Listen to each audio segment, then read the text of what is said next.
Well, thank you very much for this very nice and kind introduction. Thank you for your generous words.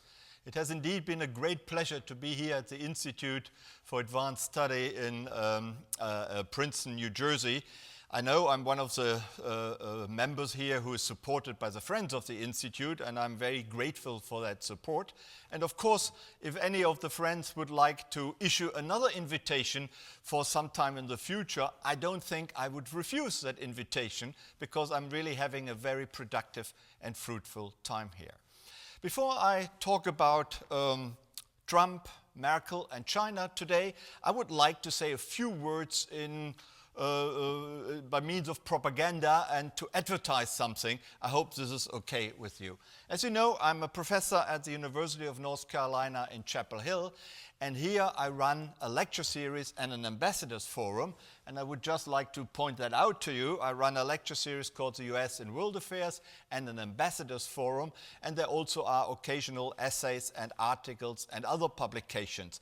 And I have a mailing list, so if you would like to be part of my mailing list to get informed about the various lectures, but also about the publications, then please let me know. Send me an email, and the email is listed here, and I will show the slide again at the end, and I would be very happy to put you on my mailing list. All our talks in these two lecture series, the Ambassadors Forum and the US in World Affairs, they are also available on our YouTube channel. So even if you are too far away that you can't come yourself to attend these lectures, you will always be able to watch them on our YouTube channel.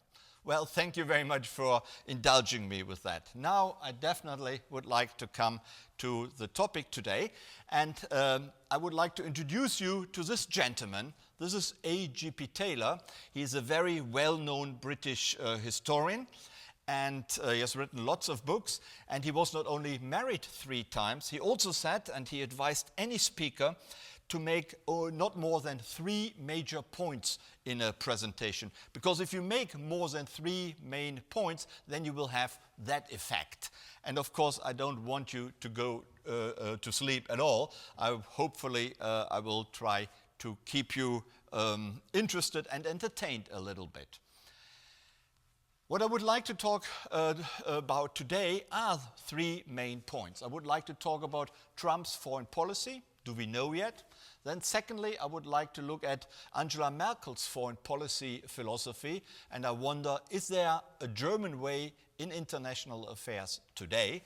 And then thirdly, I would like to look at the challenges the transatlantic alliance, the transatlantic allies are faced with today, particularly because of China. What is the China challenge to transatlantic relations? And initially, I would like to begin with a summary of Donald Trump's approach to China and the current challenges the Western alliance is facing regarding China.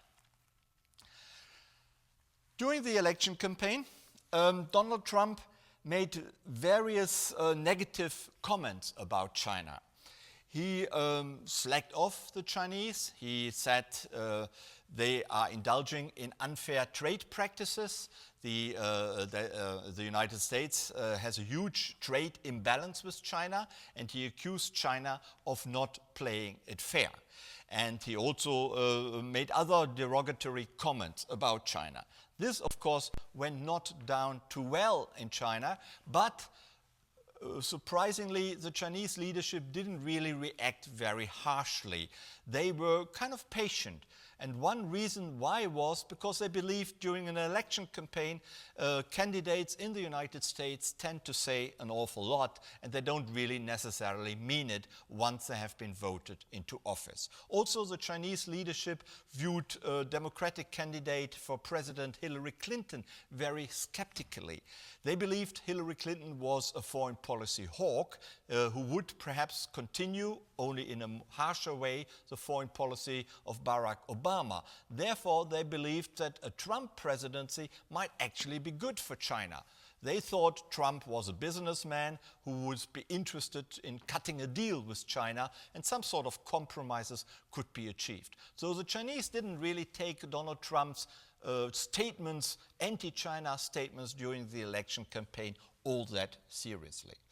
But then, as soon as Donald Trump was elected in early November of last year, soon after, there was that famous phone call between the Taiwanese leader and Donald Trump. And that shocked the Chinese leadership very profoundly, because that was the first time that there had been personal contact between a president-elect or sitting president and the Taiwanese leader. Since the late 1970s, there has been the one China policy which the Chinese are insisting upon. Taiwan is seen as a province which really should be part of the Chinese mainland, and it is regarded as part of China, and any strivings for Taiwanese independence, the Chinese leadership views very, very hostile. And any American president who seems to encourage the Taiwanese to insist on perhaps a striving for independence, who gives credibility to a Taiwanese leader by talking to him or her on the phone, having personal contact, all of that for the Chinese is a no-go area. And when Donald Trump did have that phone call with the Taiwanese leaders, people in Beijing were shocked. And not just the Chinese leadership, also the Chinese public. The Chinese public in the Taiwan question clearly is firmly behind the Chinese leadership. At first, it was speculated whether that was just a blunder by Donald Trump, whether it was just a phone call he stumbled into as he was called by the Taiwanese leader and just answered the call. But now we know that there was a little bit more thinking behind it, that it was all well planned, and that also former Republican presidential candidate Bob Dole had a hand in arranging that phone call. Bob Dole actually, and his consultancy company, has set up links between Taiwanese politicians and the Trump camp during the election campaign, and there were meetings between Trump aides and Taiwanese politicians, and for example, Taiwanese politicians attended the Republican convention. Therefore, the phone call between Donald Trump and the Taiwanese leader wasn't quite just an attempt by Donald Trump he stumbled into, but it probably was something which was done with some little planning behind it. Another instance where Donald Trump and his aides and supporters antagonized the Chinese leadership was in connection with the confirmation hearings of Roy Tillerson, who had been nominated by Donald Trump as Secretary of State. On the 12th of January, in a statement, in the course of his confirmation hearings, Tillerson said that he didn't think the Chinese should have access to the islands and rocks in the South China Sea, which the Chinese claim as their sovereign territory. He said there should be a naval blockade introduced so that the Chinese would actually not get there and would be prevented from having access to these rocks and islands they claim. That caused a major uproar, and Donald Trump in some subsequent statements actually endorsed what Roy Tillerson has said. And of course, when we think of a naval blockade, that reminds us of the Cuban Missile Crisis. President Kennedy at that time imposed a naval blockade on Soviet ships sailing to Cuba, possibly with nuclear material on board. And that, as we know, almost led to a real war between the superpowers at that time in the early 1960s. And now a naval blockade with China, that sounded very, very dangerous and ominous. And the Chinese leadership and the Chinese public were very antagonized by that statement. Then, soon after he came into office on January the 23rd, Donald Trump, however, withdrew from the TPP, the Trans-Pacific Partnership. He had announced during the election campaign that that is what he would do, and he did so a few days after coming into office. That in turn, however, pleased the Chinese. They had expected that that would happen, and when Trump followed up on that promise, the Chinese were quite pleased, because the TPP, the Trans-Pacific Partnership, is a deal which has been successfully negotiated with the Obama administration and 16 other nations in the Southeast Asia region. And it was a trade deal which was on the model of NAFTA, which was a comprehensive multilateral trade deal between the United States and many countries in Southeast Asia, as well as Australia, New Zealand, and Japan, and some other countries, and it excluded the Chinese. And it would have been a very painful exclusion for China, because they would not have been able to be part of that improved trade relationship between all of these countries and the United States of America. Therefore, when Trump withdrew from the deal, the Chinese immediately pushed their own alternative solution. And their own alternative solution is a free trade agreement with the countries in the region. The ASEAN countries and a few other countries added to it, but this time, of course, excluding the United States. So in a way, the withdrawal from the TPP was really doing China a favor. And we still wonder what is the point of withdrawing from the TPP. Isn't America committing an own goal? Are they not shooting themselves into the foot? But as we know, Trump has a very protectionist trade agenda, and withdrawing from the TPP is, of course, logical within that context. Then eventually, on February the 9th, 2017, there was the first personal contact between Xi Jinping, the Chinese president, and Donald Trump. They talked on the phone. Soon, of course, Xi Jinping will visit Washington, D.C., and we are all very curious to know what that meeting will be like, what will be discussed. But it took them quite a while to talk on the phone.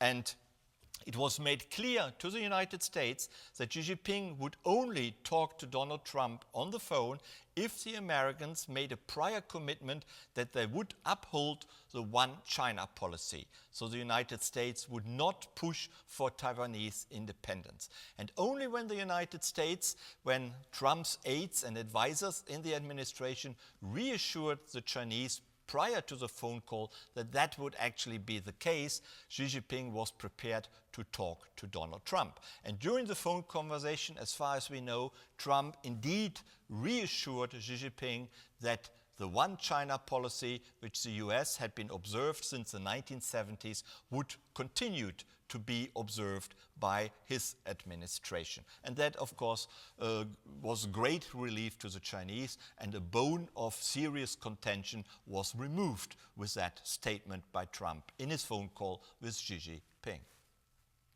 There are other current challenges which soon have materialized. There is, for example, the current challenge of the terminal high-altitude area defense issue. That is a missile shield. Basically, it's a Star Wars missile shield which was dreamt up by Ronald Reagan in the 1980s, but which at that time didn't really work properly. There were technical flaws, and it couldn't really deploy. There were lots of tests, lots of trial runs done, but no missile could be shot down properly, only in absolutely perfect weather conditions. So what that is all about is that if a foreign country, like for example North Korea, shoots off a missile targeted at the United States or targeted at Japan or targeted at South Korea, then the United States can actually shoot a missile into the air which destroys that incoming nuclear missile. Therefore, that is a missile defense shield which is meant to protect the United States and its allies from any rogue states who may want to attack these countries and the US by nuclear missiles. In principle, that is a good thing, of course, but we don't know how accurate these missiles, that missile shield actually is. While accuracy has greatly improved since the 1980s, it is unlikely that it is perfect accuracy. While the Pentagon overemphasizes the great ability of that missile shield, analysts are skeptical about the potential accuracy. But may that be that as it may, we can't know that right now. It is a formidable defense shield, though not a perfect one. And why would the Chinese be upset about it? Because if North Korea shoots off a missile against the United States or against South Korea and it is shot down by the US, what should the Chinese have against it? And they don't really have against anything which neutralizes an outgoing North Korean missile. What they are much more worried about is a radar system which is necessary to make that defense shield work. Because before a North Korean missile, for example, can be intercepted, of course, a radar system needs to be employed to find the precise information where that missile is going and how it can be targeted. And that very powerful radar system, the Chinese claim, can also listen in and look at the Chinese missile system in mainland China. Thus, that missile system, that anti-missile defense shield, can actually gather information about the state and readiness and modernity and the functioning of the Chinese nuclear missile system. At least that is what the Chinese claim, and that is why they are very upset about the deployment of the terminal high-altitude area defense system in South Korea. And they have protested loudly and want the United States not to continue deploying that system. And that system has only arrived within the last few days, and it is still at an American military base in South Korea. It's not ready yet to be installed. Many parts are still missing, but in the next few weeks it should be ready to be fully deployed. And whether in the meantime negotiations and talks with the Chinese will take place, we don't know. The Chinese are definitely very, very unhappy, and it has caused a crisis in Chinese-American relations. Also, right now, there are maneuvers taking place between the United States and South Korea, and both China and above all North Korea have protested about these maneuvers. They see them as a preparation for offensive action. They see them as threatening behavior. But that has been going on. These maneuvers always take place annually round about this time of the year. And in the past, the United States has ignored these protests from China and North Korea. And no doubt they are being ignored this year as well. Then North Korea is a serious threat to Chinese-American relations. While the Chinese are very skeptical about North Korea as well, they are very skeptical about the continuing attempts by North Korea to improve their nuclear weapon system.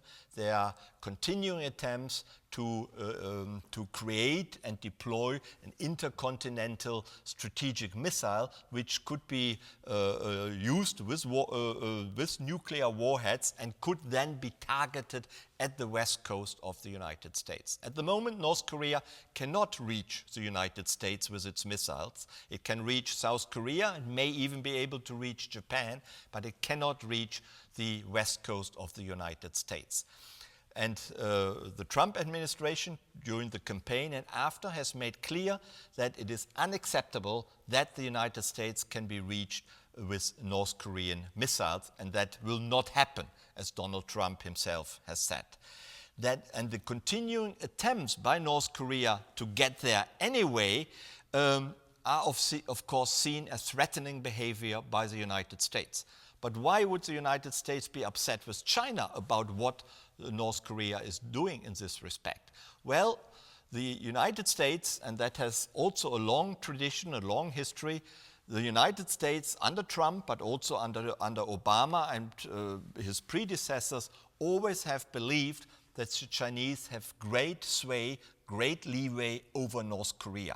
And they believe that the Chinese could make the North Koreans stop developing such an intercontinental strategic missile, and they could make sure that North Korea at least freezes its nuclear weapon system, if not abolish it altogether. This, in my view, exaggerates what the Chinese can do regarding North Korea. And the Chinese themselves always say that they, of course, have some influence over North Korea, but that they are in no position to really tell North Korea and its paranoid leadership what to do regarding their nuclear weapon system and their missile system. The United States doesn't believe it. They believe if the Chinese were serious about sanctions, about putting economic pressure on the North Korean leader Kim Jong-un, then a lot of success could be made in freezing, at least freezing, the North Korean nuclear missile system. The Chinese doubt that, and therefore we have a very strong crisis about North Korea. And the United States has threatened to take military action to prevent North Korea from developing and deploying an intercontinental strategic missile, which could be equipped with nuclear warheads and which could reach the west coast of the United States. China would like, I believe, to rule in North Korea, but it believes it only has limited means to do so. And of course, Korea is also a buffer state for the Chinese. When you look at the map and you see the red North Korea, of course a communist state, it is a buffer between South Korea and something like 60, 70,000 troops, American troops, which are still based in South Korea, and the Chinese mainland. And China is not interested in seeing the collapse of North Korea, thus having South Korea and American troops as its immediate neighbors. They want to keep North Korea alive. Therefore, putting too much pressure on North Korea is not seen as sensible. They also fear if North Korea collapses and disintegrates, that you never know what happens with the nuclear weapons they already have, whether they get into the wrong hands, and they fear waves of refugees from North Korea into China. All that they don't want because they fear that would lead to increasing instability in China itself. And then, of course, there recently was the assassination of Kim Jong-nam, the half-brother of Kim Jong-un, the leader of North Korea, and that has contributed to that atmosphere of crisis as well. And only recently, the teenage son of Kim Jong-nam has come out with a video on YouTube to claim that he is still there, that he is part of the Kim family, and therefore the rumor goes that China is actually preparing an alternative to Kim Jong-un from his own family, and there may be attempts by China to topple the current North Korean leader and to replace him with a family member. And that is usually seen as the explanation why the assassination occurred and why Kim Jong-un had his own half-brother assassinated to make sure that the Chinese could not use him to replace him. Pyongyang is actually a very modern city. I was in North Korea in September last year just to have a look around and see for myself. And of course, you are confronted with a lot of propaganda. You only see the nice parts of the country, but you do get a bit of an impression. And my impression definitely wasn't that North Korea is on the verge of economic collapse or social collapse. There are no uprisings against the leadership simply because it's a police state. No one dares to rise up. But economically, it's not on the verge of a famine or widespread economic and social collapse. I think North Korea is much more stable than American policymakers in the recent past and at present believe.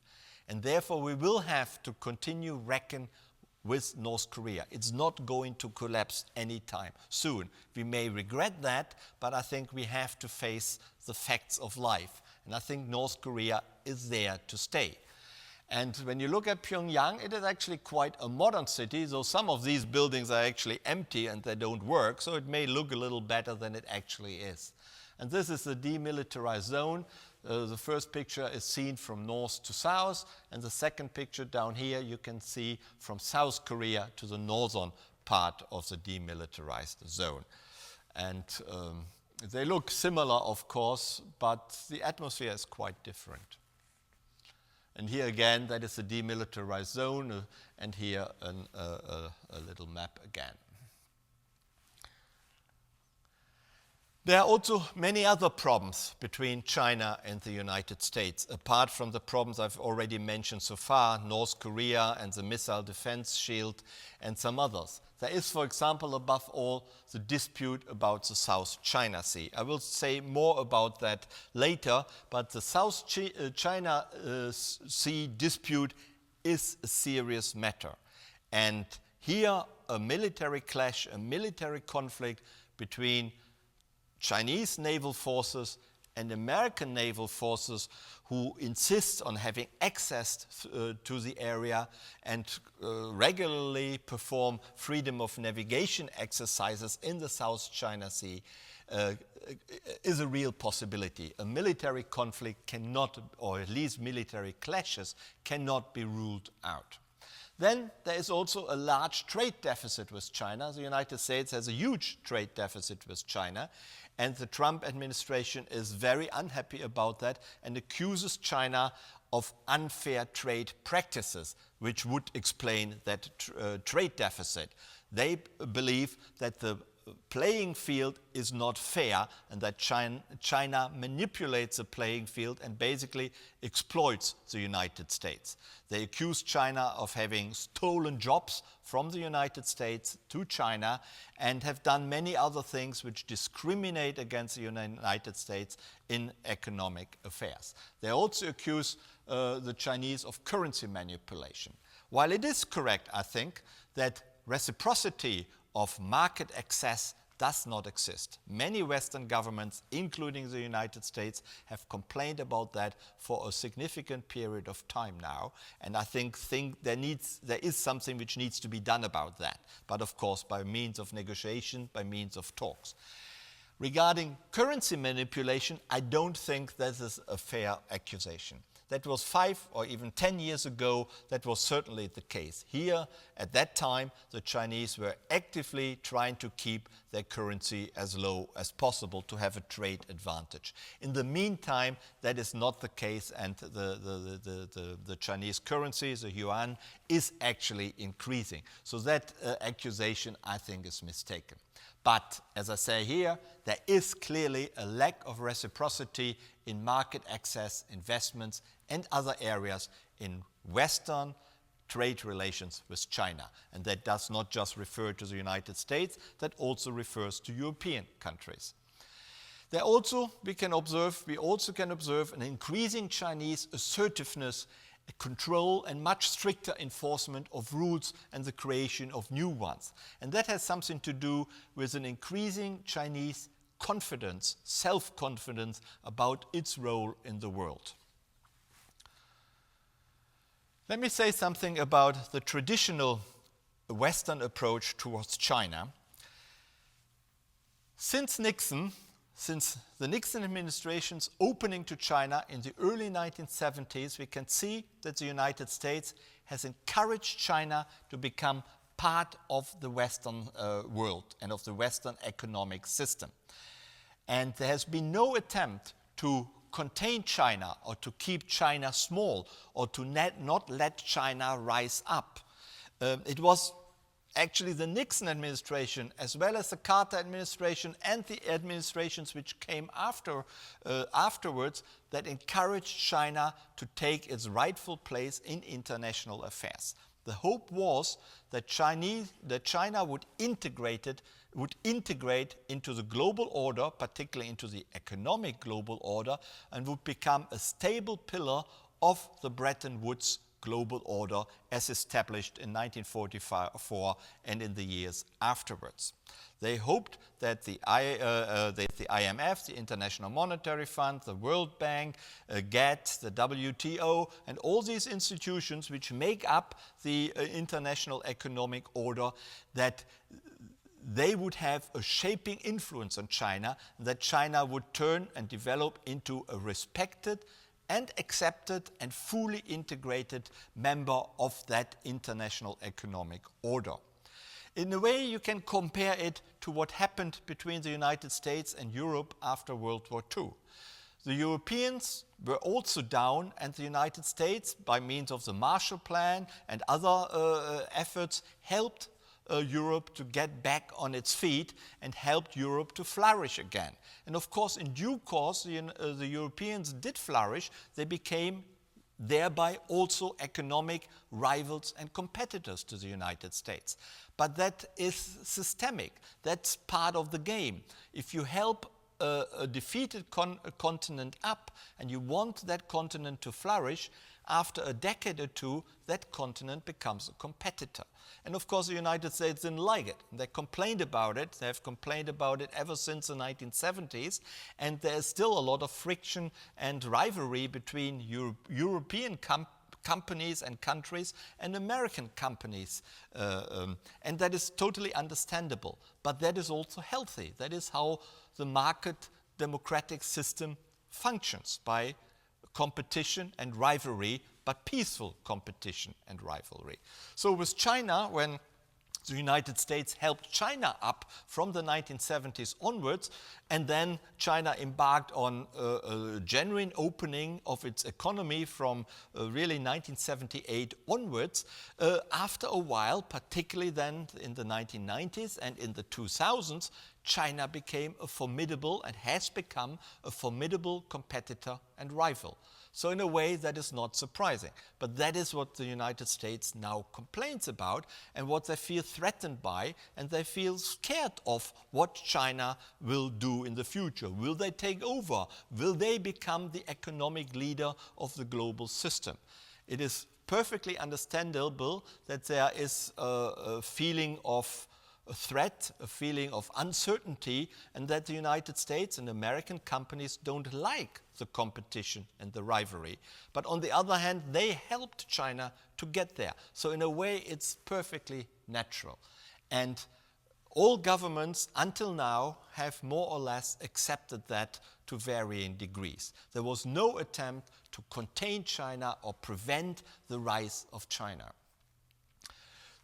Only when Tiananmen Square and the brutal clampdown of the protesters in Tiananmen Square in 1989 occurred, the United States and the Western world really became very skeptical and critical about China and really tried to contain that sort of behavior. But that was really relatively short term. That lasted a few months, and then American emissaries already went back to Beijing to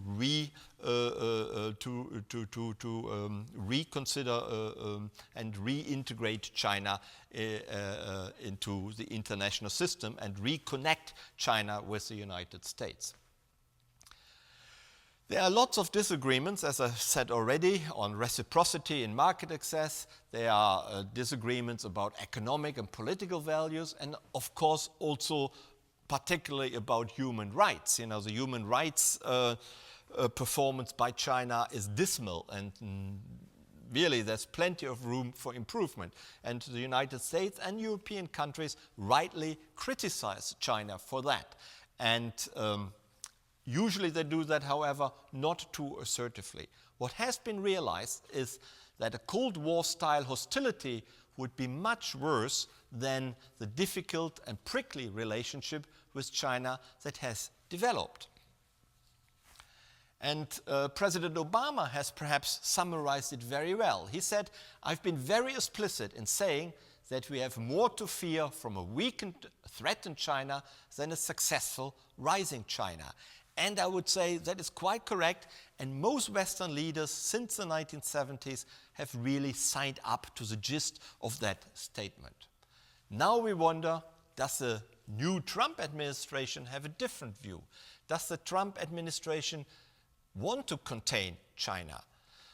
Obama, despite his so-called pivot to Asia, which was sometimes also interpreted by China as the attempt to contain Beijing, that was not Obama's policy.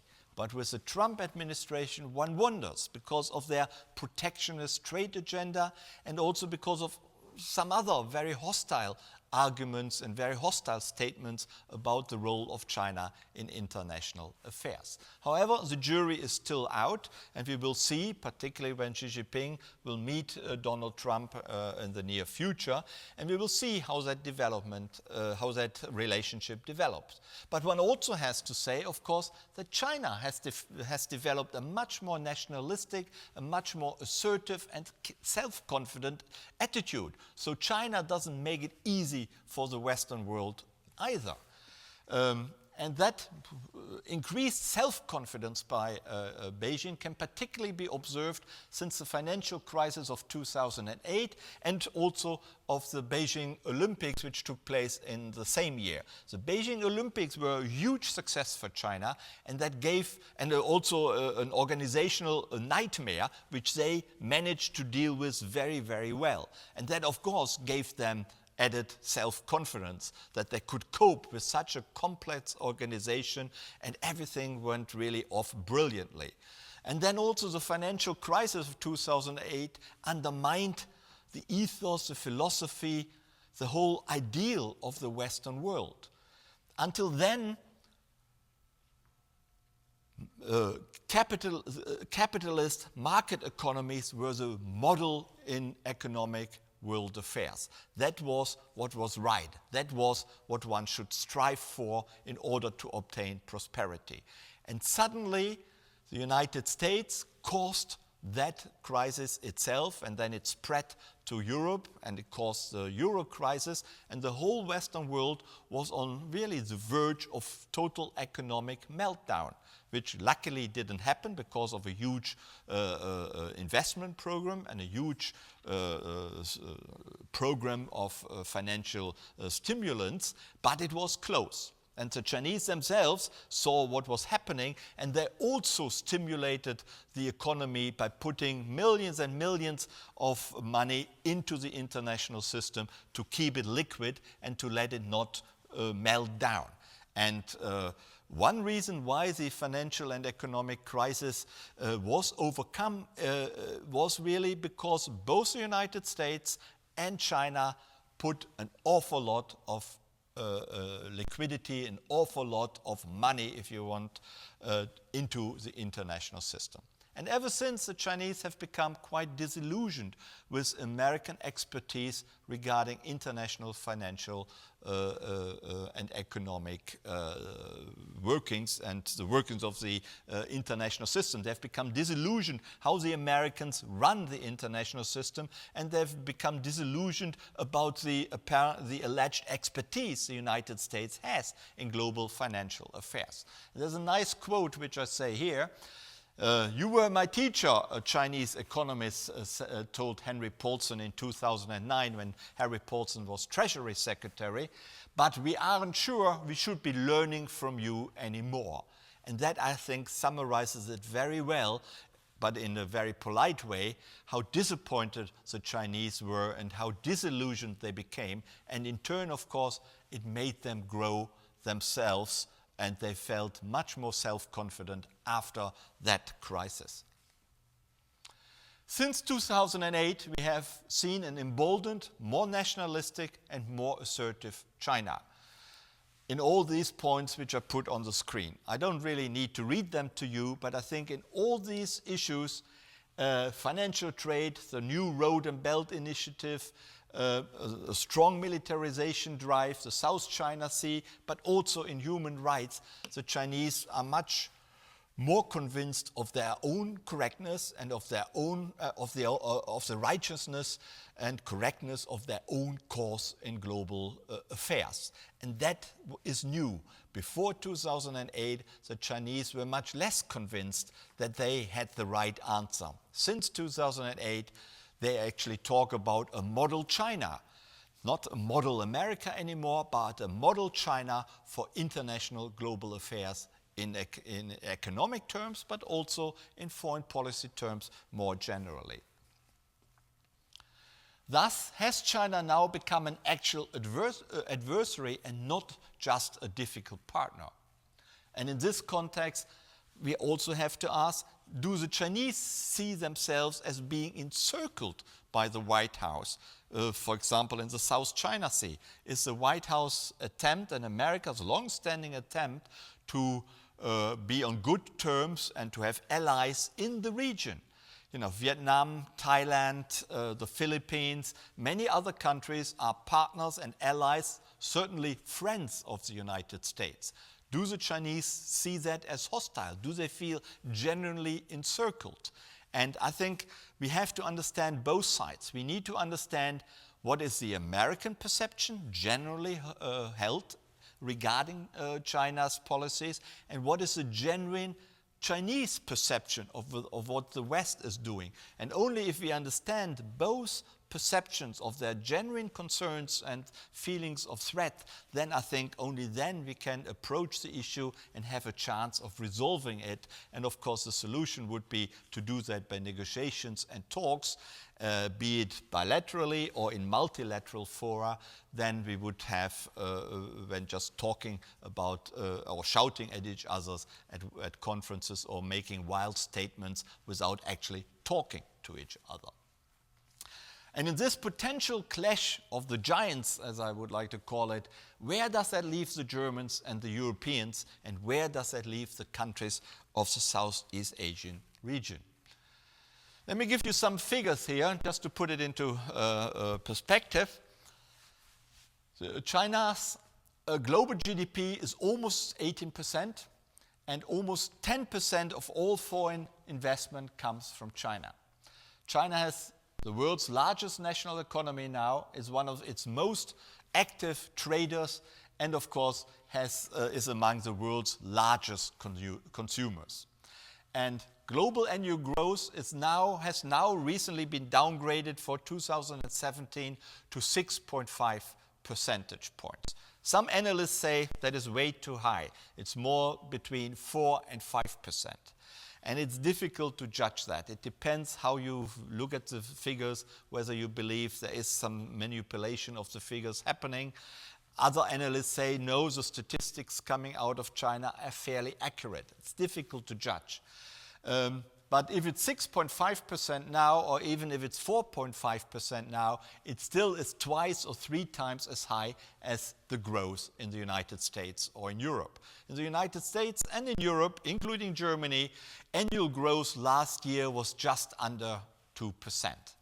And I think they were all happy to reach that number.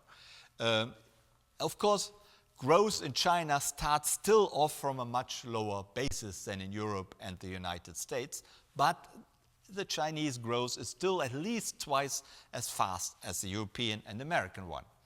And to put that into perspective again, we can see the figures. And just a point here, when Europe or the EU as a whole contributes 16.5%, or their GDP is 16.5% of world GDP, let's put it that way. When you then go to one of the individual European countries, like Germany, then Germany is only at 3.34%, despite its strong economy. You go down to the UK, and the UK has a GDP, or the UK contribution to a global GDP is 2.34%. And in this context, you of course wonder, why the hell did the UK want to leave the EU with that strong 16.5% of world GDP? You know, how can they possibly think with a world GDP of 2.3% they can successfully negotiate with someone like China, who after all stands at 17.9%, almost 18%. But just that as a little sideline. So the domination by these 3 blocks, China, EU, and the United States, is of course pretty obvious by means of that table. And here, that is like putting it a little bit more visually, but it is the same outcome.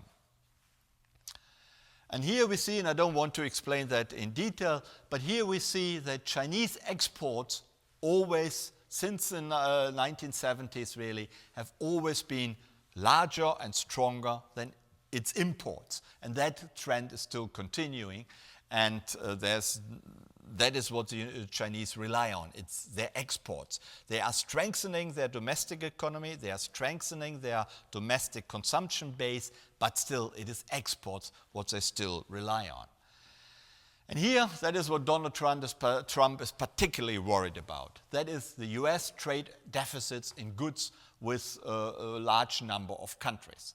For example, with China, it is a staggering almost 370 billion. But with the EU, it's just half that figure, but it's still pretty large. With Germany, it is still 75.3 billion. And when Donald Trump is meeting Angela Merkel, which is happening these days, they will definitely talk about that trade deficit with Germany. But also, of course, the trade deficit with Mexico and with Japan and even with Canada is fairly large. We can talk about it. What is the reason for that trade deficit? Donald Trump claims that it's all based on unfair trade practices of other countries. Basically, the United States is being given an unfair deal. The United States is a victim here. This has to be taken with some qualifications. And while, as I said, in the case of China, there are some unfair trade practices happening, we should not overlook that perhaps that is not the case so much with the EU or with Germany or Mexico or Japan. And perhaps we should also think that perhaps the American economy has become much less competitive compared to the 1950s and 1960s. So to go back to that golden age of the American global economy and domestic economy requires not just new rules or the imposition of tariffs, it above all requires a restructuring or an improvement, if you like, of the American economic basis. Better education, better products, better efficiency, things like that. And that, I think, Donald Trump should at least partially take on board as well. These figures are not just based on the unfair behavior of other countries. The United States itself is also to be blamed, at least partially, for these high trade deficit figures. Also, one more point, of course, that deficit also means the American consumers buy too much. If the American consumer would save a lot of that money, would put it into a bank account or some long-term saving accounts for their retirement, then they couldn't spend that money on foreign goods. So if the American consumer loves to buy Chinese cheap products or German cars and other products, that also means they like to spend the money and therefore on foreign goods and therefore create the trade deficit. So a higher savings rate in the United States would also help to improve these figures. And I think Donald Trump should consider all of these factors rather than just talking about the unfair behavior of other countries. The United States is not just being victimized. The United States also does things wrongly, and there needs to be an improvement and a rethinking of that. And that is a table of statistics Donald Trump will love. It tells you that the United States and its GDP is only dependent on exports by 14% of its productivity. That is relatively low. So the American economy relies to a huge extent on its domestic market and only to 14% on exports to other countries. That, of course, also means if there is a crisis in the world, an oil crisis or a war in various countries, the American economy is relatively immune from these happenings abroad. That is different with China. China, for example, is dependent by almost 24% on its exports to keep its economy running. And recently, only a few years back, that figure was actually at 36-37%. So it has actually gone down because the Chinese are developing their own domestic market and they're investing more into their own country than they used to do. But the really shocking and difficult statistic here is the last one. The GDP of Germany depends to a huge 45.7%, almost 46%, almost half of their productivity depends on exports outside.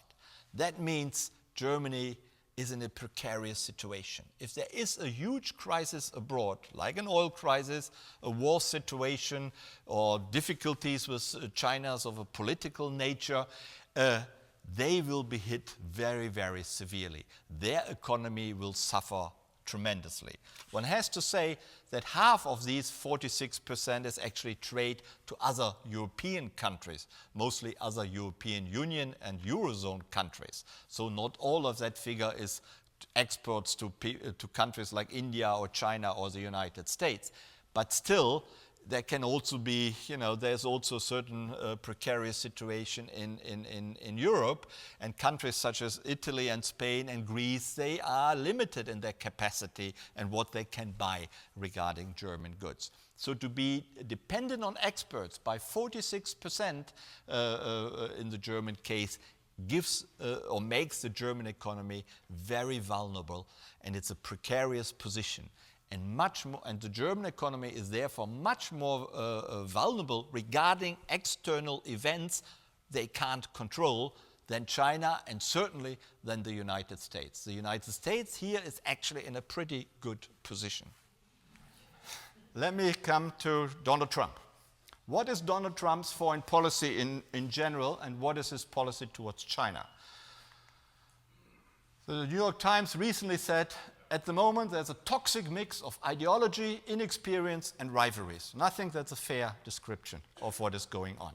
And that is, of course, not unusual. Often, for a new administration, there's a clash between the National Security Council, the White House, and the State Department, for example. But here, in the Trump administration, it seems to be particularly vicious and particularly strong and intensive. Trump himself comes out with very contradictory statements. One day he says NATO is obsolete, and then he meets a few European leaders and thinks, I support NATO. Great idea, great institution. So one doesn't really know.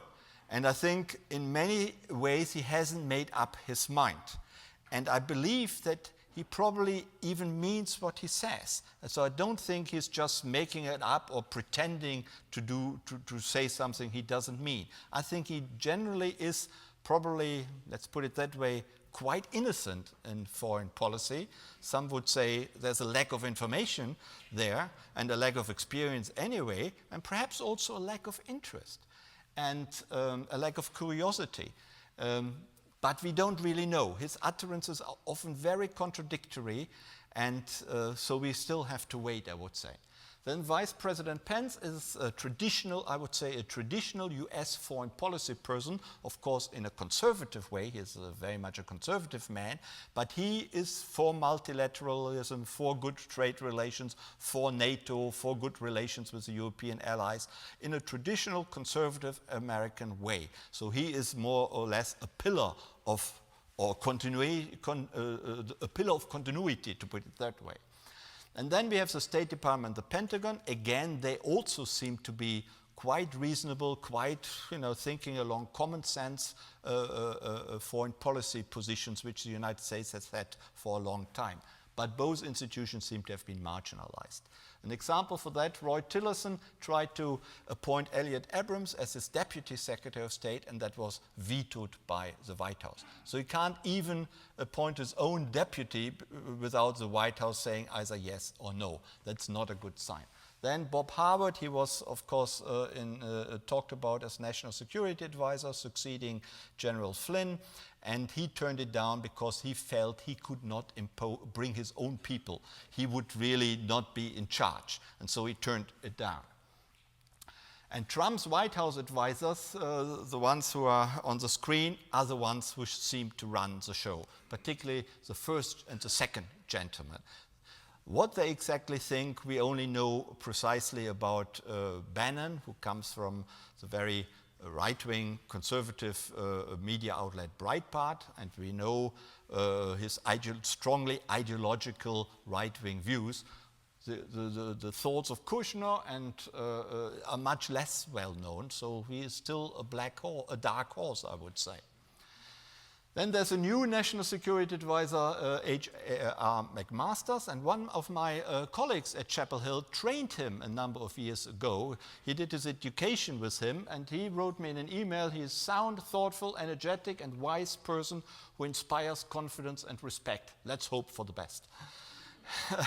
Meaning, let's hope he has a say. He can make his views, which seem to be sensible and thoughtful, he can actually make them heard.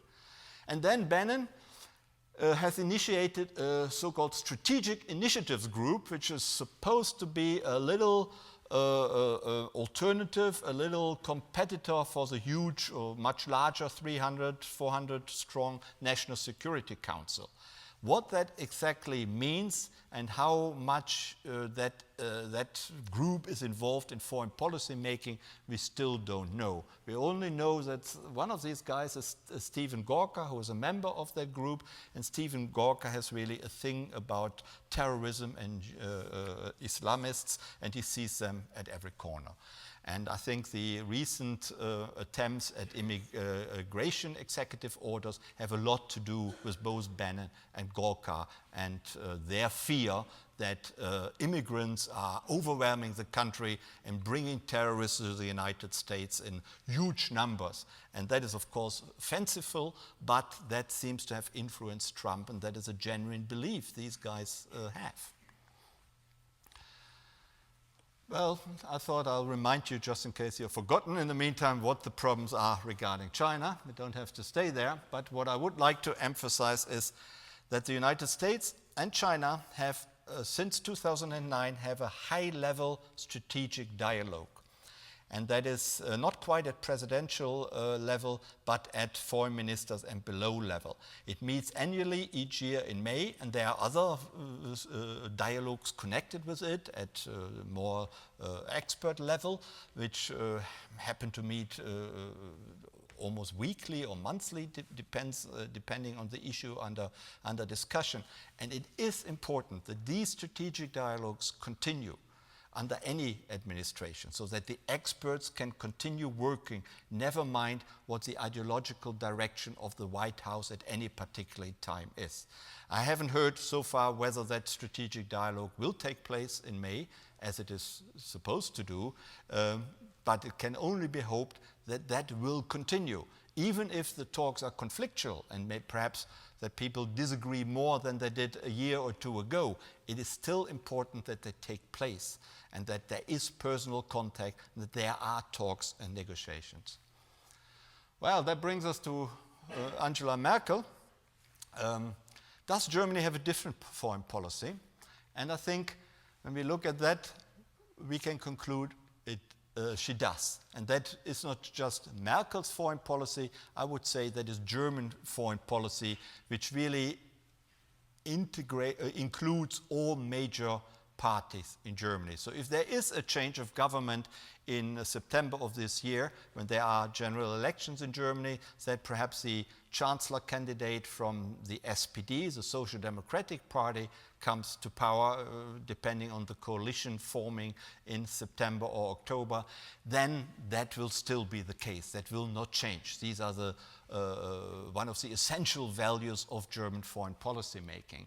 And you can read, I don't have to read it to you, you can read that yourself, but these anti-militaristic, pro-European, pro-multilateralism, pro-liberal world order convictions, they of course have not only to do with Germany's precarious export situation, which I mentioned before, they also and above all have to do with the past.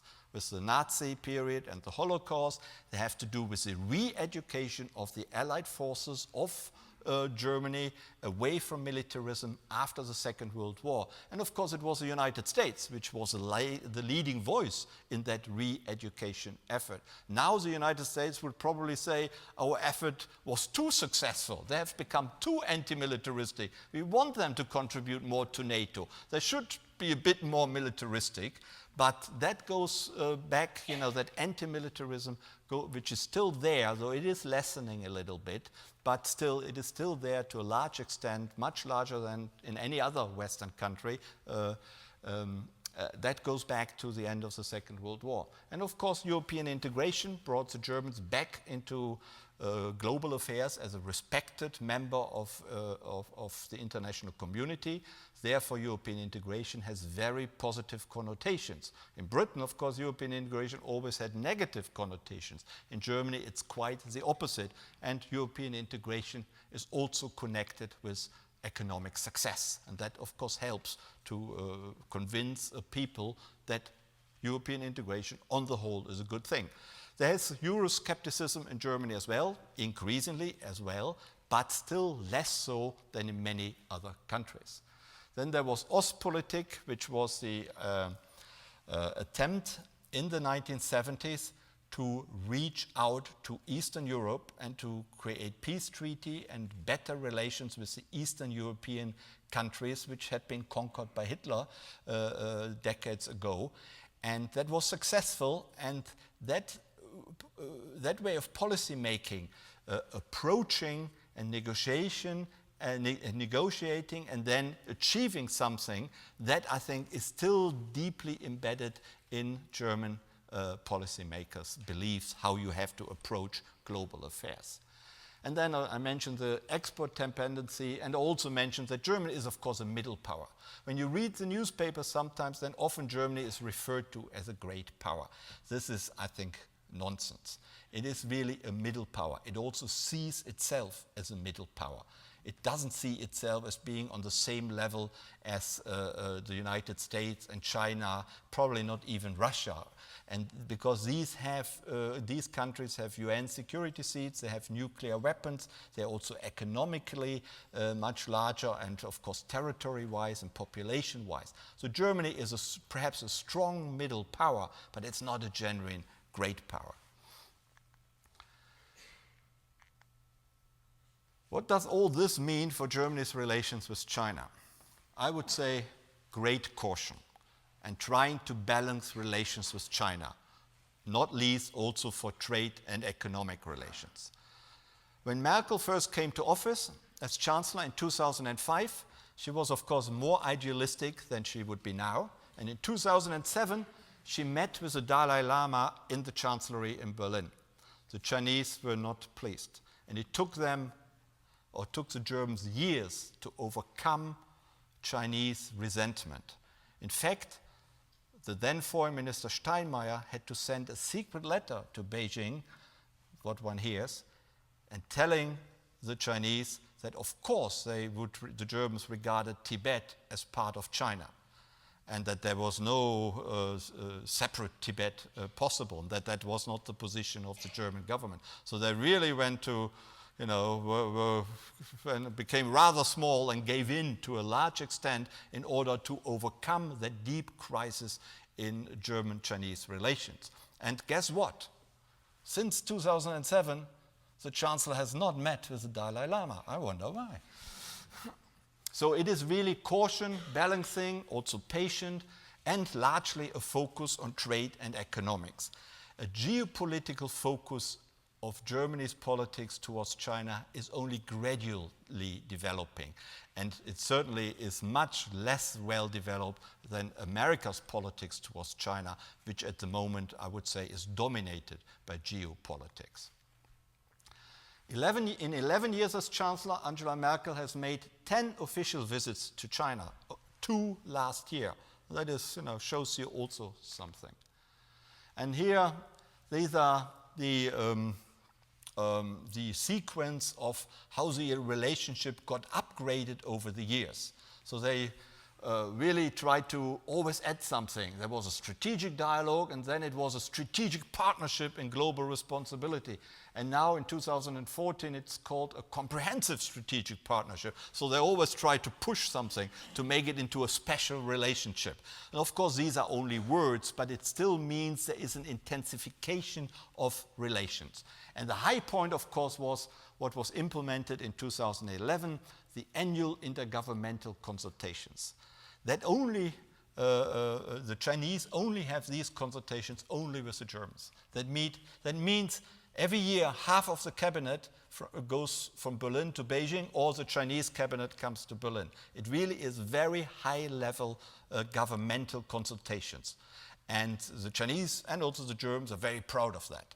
And the relations between the United States and China are also at a very high level, but not quite the same high level where the Chancellor and the President show up. So both countries, the Germans and the Chinese, are quite proud of that and careful to maintain it. And also what the Germans have, and there are over 60 dialogue mechanisms. And what they also implemented already in 1999 is a dialogue on the rule of law and a dialogue on human rights. And the Germans insisted on that. And over time, the Chinese have become less and less interested in that. But the Germans are pushing and keeping it alive so that annual meetings still take place. Whether they are fruitful, one wonders, but at least they take place and it's a forum for discussion. Recently, one could say the honeymoon is over. The special relationship between Germany and China has come to a bit of an end because of the investment binge the Chinese have embarked upon overall everywhere in the Western world, but particularly also in Germany. And the Germans are becoming increasingly sensitive about that investment binge. The reason why is the Chinese have the tendency to buy high-tech, cutting-edge companies, like KUKA in last summer, which is a robotics company, or the attempt to buy Extron last fall, which is a chip maker. And the Germans had already given clearance that that purchase could take place when the American CIA told the Germans, just be careful, maybe there are sensitive technologies involved, military technologies, which should not necessarily fall into Chinese hands. And only then the Germans thought again and took back that clearance. And of course you can imagine the Chinese were outraged, they were not pleased at all, and that has dampened Chinese-German relations. But the Germans and the Western world as such are getting increasingly concerned that the Chinese are buying up knowledge industries to build up their own knowledge industries and high-tech industries in their own country and become therefore even more of a competitor. And it is well known that the Chinese have that plan called Made in China 2025, and that plan says that by that date, a large number of the most important companies and firms in the world are supposed to be Chinese. And by 2049, the 100th birthday of the Republic of China,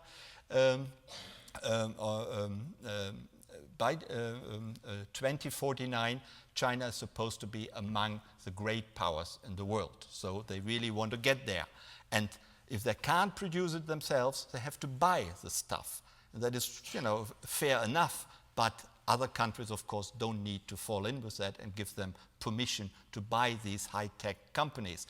And the Germans and maybe the Western world belatedly are waking up to that and are also denying applications of purchases. And that has led to increasing friction between Germany and China and also other countries and China. And therefore, I would say the honeymoon is perhaps not over, but it certainly is not as blooming and flourishing as it was a couple of years ago. And the Germans are also quite concerned about what Trump is up to. What I've listed here are all the concerns the Germans have about the new administration. It be America first, greater nationalism, a lack of understanding for democratic values as they see it, and many other issues. And that really has made them wonder whether there will be trade wars, whether there will be a real war somewhere in the world. And that has scared them because they are increasingly unhappy about the role of China and how China is throwing its weight about in international affairs. And now the Trump administration also seems to contribute to instability in the world. And that seems to leave the EU and Germany in a very precarious middle position, and they can't really do much about it apart from talking because they are not strong enough. They have not the influence to do much about it apart from trying to influence people by way of talks and negotiations.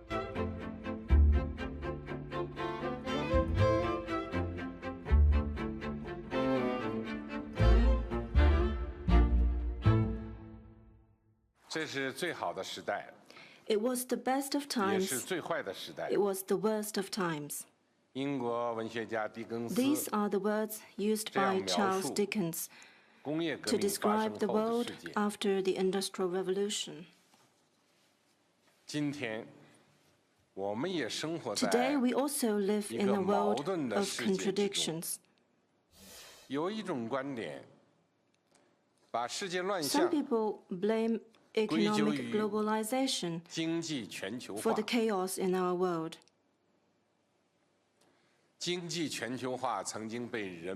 Economic globalization was once viewed as the treasure cave found by Alibaba in the Arabian Nights. But now it has become the Pandora's box in the eyes of many. The point I want to make is that many of the problems troubling the world are not caused by economic globalization. Whether you like it or not, the global economy is the big ocean that you cannot escape from. Any attempt to cut off flows of capital, technologies, products, industries, and people between economies and channel the waters in the ocean back into isolated lakes and creeks. This is simply not possible. Pursuing protectionism is just like locking oneself in a dark room,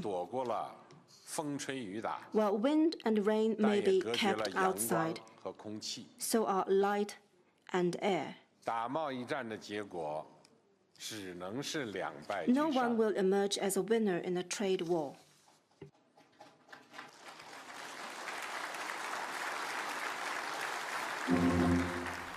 This man, of course, the Chinese president, went to Davos in that World Economic Forum where all the capitalists of the world get together, and suddenly a Chinese communist turns up there, which is surprising by itself. And then he actually gives a speech which is quite formidable and not empty of substance, but quite the opposite. And he says globalization is great. He says we need to have a free trade system. We need to be anti-protectionism. Trade wars are bad. So basically everything Trump stands for and has said during the election campaign and in the transition period, everything without mentioning Trump or the United States, the Chinese president says is wrong, and globalization is right, and we need multilateralism, and people were stunned that these words you would have expected normally come from an American president. Obama would have perfectly said that. But here it was the Chinese leader who was saying that. And Henry Kissinger immediately showed up on television and said, oh, that is a new economic world order which is being introduced or suggested by the Chinese leader. And that is, of course, partially right, partially wrong. It was certainly an attempt for the Chinese leader to turn himself into a global leader, to be someone who is not a regional leader or leader of a large country, but who really has the good of the trading world, the good of the liberal order of the Bretton Woods system at his heart. And of course, can we really believe that? because China is not a normal, liberal, democratic country. You know, it likes trading, it likes globalization, but on its own terms, of course. And the Obama administration wondered, is China trying to get rid of the established multilateral economic order, the Bretton Woods system? But no, according to Xi Jinping at Davos, China has signed up to that order. And also, can we really believe that? Because there are various problems with the Chinese approach to international economics.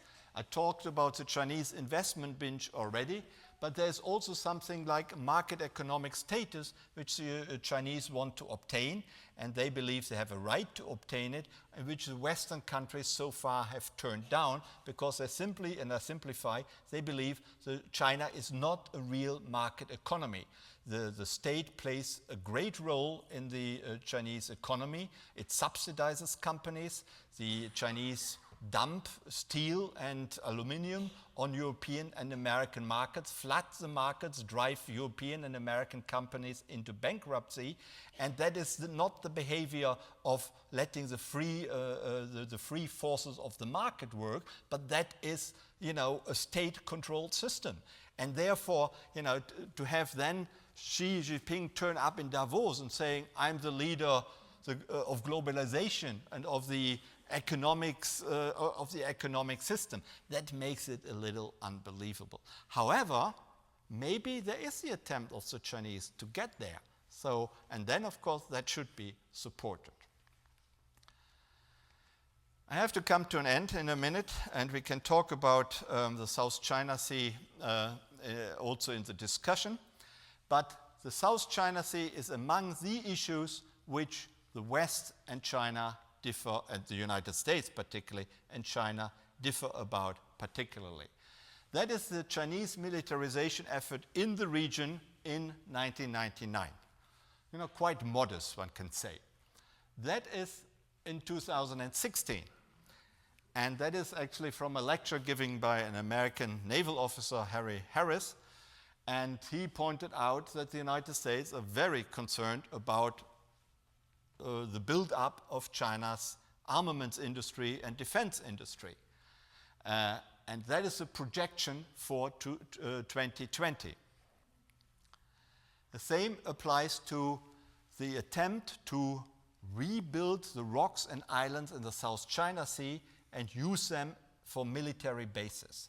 So the figures here is in 40 years, the Chinese reclaimed 215 acres of land on these islands.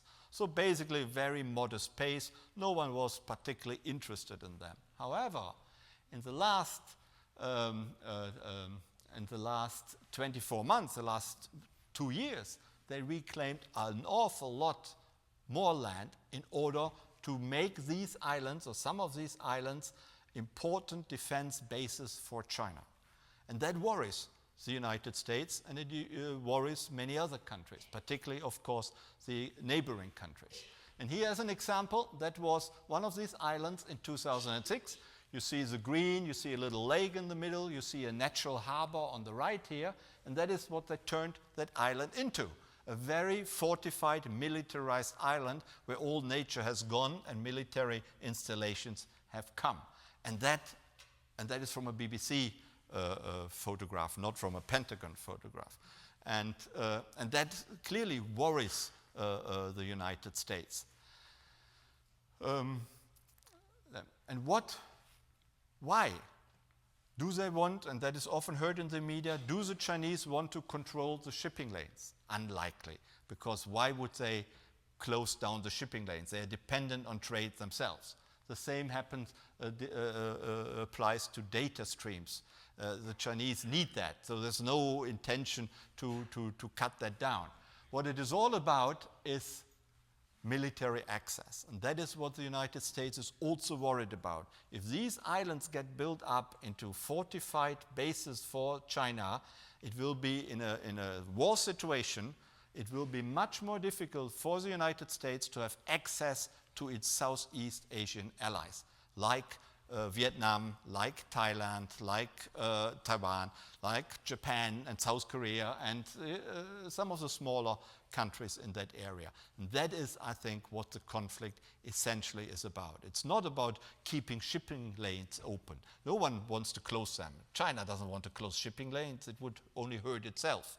But military access is what the United States is concerned about. There also is the argument, if the Chinese build up these islands, they will have forward defense positions. So they don't have just a military installation on their mainland, but also 2,000 miles further into the sea. But to be honest, in a serious situation, the United States could take out these bases within days, probably. It's not about the military use of these islands as such. That would just be a matter of day in a serious conflict, but it's about access. And that is what the United States gets so worked up about, because it wants to protect its allies. It doesn't want to give the allies the impression it cannot protect them and help them in a serious situation because the Chinese have interfered with their island building activities. And that is just a better picture of what is on. And here, you see, I like these pictures. Right, and I come to the end. 2 more slides. What should the US do regarding the South China Sea? First of all, the United States should ratify the UN Convention of the Laws of the Seas of 1982.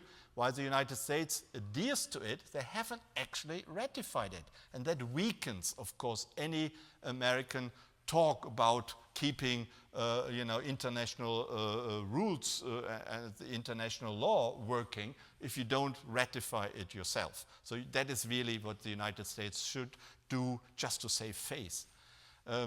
Then the strategic dialogue with China needs to be continued. And then these freedom of navigation patrols, which the United States relatively regularly does in the South China Sea to maintain that these are international waters. They are not Chinese or other countries' waters. They should perhaps continue to be done, but perhaps less publicly so. There's no point to humiliate the Chinese and make them lose face, because that way you don't get anywhere with any other country. And of course, multilateral negotiations should be continued. It should not be on a bilateral basis. And the Chinese have a habit of preferring bilateral relations because they are always the dominant partners in bilateral relations. And guess what? The Trump administration has also said they like bilateral negotiations rather than multilateral trade deals, for example. Guess why? Because the United States would be this dominant partner. But that is a very bad way to actually integrate other countries. You want to have multilateral negotiations where people don't feel dominated and bullied, but where they feel they have an equal say in the issues under consideration. And of course, regarding economic relations, negotiations should continue. That is, I think, very important. And what else can be done regarding US-German relations? Here again, the US-German dialogue on China, which has recently been introduced, should continue, also under Trump, and we don't know whether it will. And there should perhaps be something like an US-EU-China regular working group, at least at perhaps senior level or maybe even a ministerial level, that might help. And of course, I like number 4 particularly. I think there should be a much less ideological and more common sense approach coming from the White House, and the State Department should be given back its traditional role in American foreign policy making. And of course, personally, I also like the idea there should be fewer tweets. Well, thank you for listening to me so far. I know some of the information and some of the story I gave you today wasn't necessarily very positive. There are some very serious dangers around. There's a North Korea danger, of course. which will well lead to military action and to some very forceful military response by the United States. We, of course, would like to avoid that. I think the way forward is negotiations and talks, including talks in which China participates. But at the moment, it looks like a highly dangerous situation. Chinese-American relations and Chinese-European-American relations do not look that gloomy. There are serious problems, particularly of an economic nature and a trade nature. There are also serious problems still regarding the South China Sea, but by means of negotiations and talks and serious reconsideration of what is at stake, I think it is not necessary for that relation or for these relationships to escalate into something which we would all like to avoid. Therefore, I would like to perhaps finish on a slightly more positive note. We all have to say, let's hope for the best. The problems are very severe, but what is at stake is really peace and stability, and at least two of the powers we have talked about tonight are armed with nuclear weapons. And we do not want to have a war situation arise. We do not even want to talk about the possibility of a war situation arising, because that already would be a step too far. And I would like to remind you of the words by Winston Churchill, who said, "Jaw is better than war." And I think Churchill was right. Once again, he had it all sussed out. And I think we should hope for the best, but we should keep in mind that the way forward between the United States and China and Europe is really the road of negotiations and talks. And in the last resort, it doesn't really matter which government is at the helm of each respective power and country. We all want to survive, and I think everyone in China and the United States and in Germany and the other European countries should certainly keep that in mind. Thank you very much for listening, and please feel free to ask any questions you may have.